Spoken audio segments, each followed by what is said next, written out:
வெறுமனே பனைமரங்களுக்கு மாத்திரமே சாத்தியமான சூழல் என்ற இயக்கட்சியின் வறண்ட நிலப்பரப்பை தென்னந்தோப்புகளாகவும் இன்னும் பல பயிற்சிகளினுடைய ஆதாரமாகவும் மாற்றி பல நூற்றுக்கணக்கான குடும்பங்களின் வாழ்வாதாரத்தில் வேலைவாய்ப்பு வழங்கும் வாழ்வாதார மையமாகவும் மாற்றியமைத்தவர் ரீச்சா நிறுவனத்தின் உரிமையாளர் பாஸ்கரன் அவர்கள். தன்னிடமிருந்த வளங்களை வெளிநாடுகளில் முதலீடு செய்யாமல் சொந்த மண்ணையும் மக்களையும் நேசித்து உருவாக்கப்பட்ட ஒரு ஆச்சரியமே ரீச்சா அமைப்பு. அண்மையில் ரீச்சா அமைப்பில் நடத்தப்பட்ட உணவு திருவிழாவில் எழுந்த சர்ச்சைகளும் அதன் பின்னணியில் சில உண்மைகளும் உண்டு. மக்கள் திடீரென திரட்சியாக வந்தமையினால் அங்கு இடம்பெற்றிருந்த உணவு திருவிழா மிகப்பெரிய அளவில் அது விமர்சனத்துக்கு உள்ளாக்கப்பட்டது.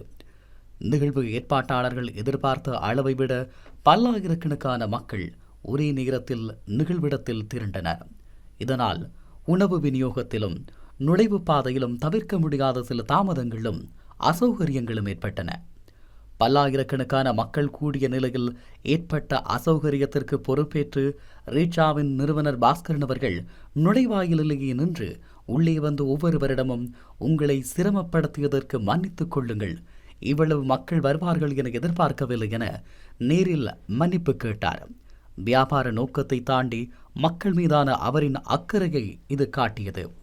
பொதுவெளியில் எழுந்த கொந்தளிப்பும் அது தொடர்பான அணுகுமுறைகளையும் பார்க்கின்ற போது நிகழ்வில் 3000 ரூபாய் நுழைவுச்சீட்டு பெற்றுச் சென்ற ஒரு காப்புறுதி நிறுவன பெண் முகாமையாளர் தனக்கு போதிய உணவு கிடைக்கவில்லை என்ற ஆதங்கத்தில் 2000 ரூபாய்க்கு 12 வயது பிள்ளையால் சாப்பிட முடியுமா என பொதுவெளியில் ஒருமையில் ஆவேசமாக விமர்சித்து காணொளி வெளியிட்டார். இதுபோல பாஸ்கரன் கந்தையா அவர்கள் மீதும் ரீச்சா நிறுவனத்தின் மீதுமான தனிப்பட்ட வன்மங்களின் மூலமாக இன்னும் பல காணொளிகளும் சமூக ஊடகங்களை ஆக்கிரமித்திருந்தது. ஒரு நிகழ்வில் குறைபாடுகள் இருந்தால் அதை சுட்டி காட்டுவது இயல்பானது.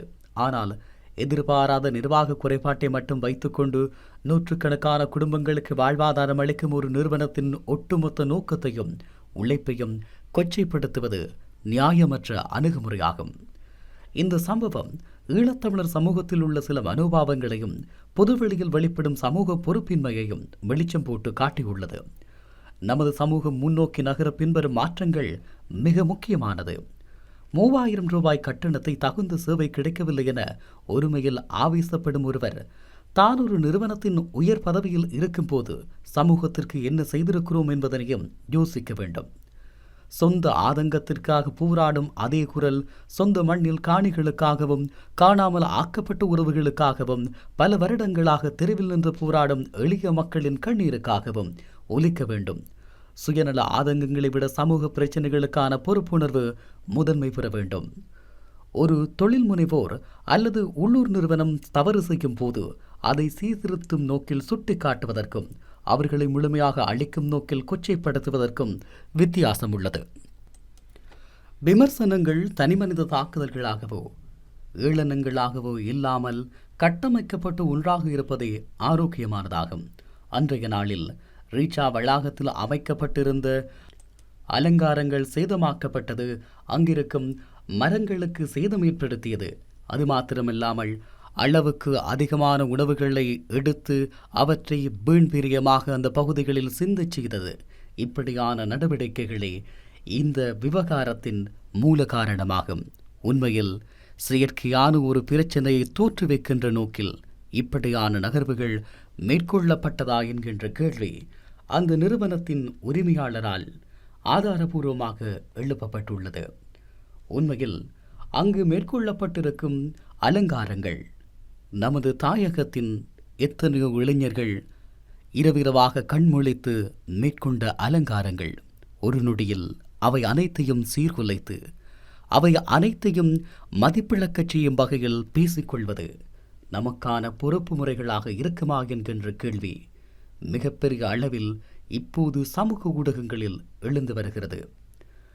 உண்மையில் சொந்த மண்ணில் முதலீடு செய்து ஆபத்துக்களை எதிர்கொள்ளும் உள்ளூர் தொழில் முனைவோரை எளிதில் சந்தேகப்படுவதும் புறக்கணிப்பதும் ஒரு ஆரோக்கியமான சமூகத்திற்கு அழகு அல்ல.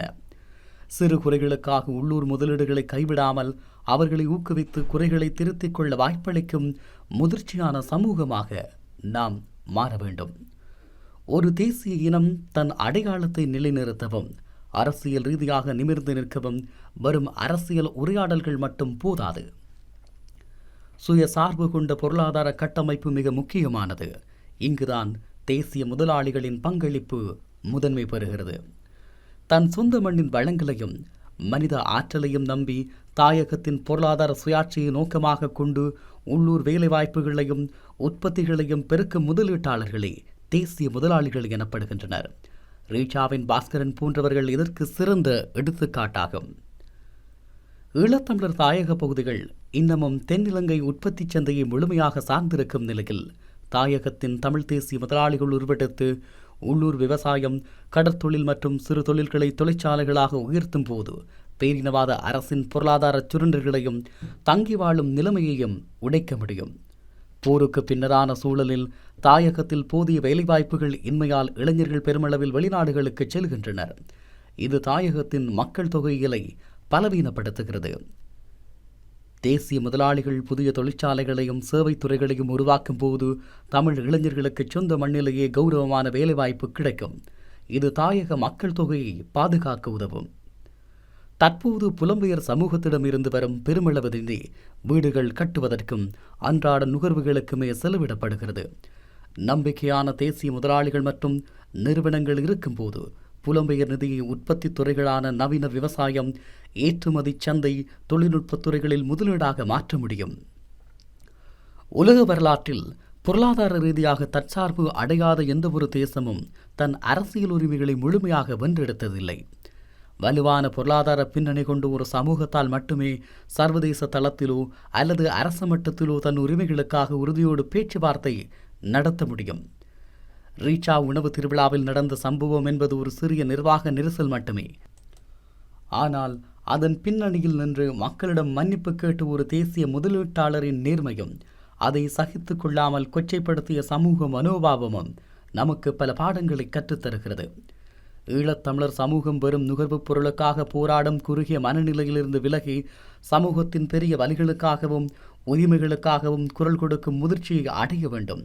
அதே வேளையில் பாஸ்கரன் போன்ற தேசிய முதலாளிகளை போற்றி பாதுகாத்து தற்சார்பு பொருளாதாரம் கட்டமைப்பை உருவாக்குவதே ஈழத்தமிழரின் தேசத்தின் எதிர்கால பலத்திற்கு ஒரே ஒரு வழியாகும். அதை விடுத்து வெறுமனே காழ்ப்புணர்ச்சிகளும் வன்மங்களும் கொட்டி தீர்க்கும் ஒரு அடையாளமாக சமூக ஊடகங்களை பயன்படுத்தி அவதூறுகளை பரப்புவதால் எதுவும் மாறிவிடப் போவதில்லை.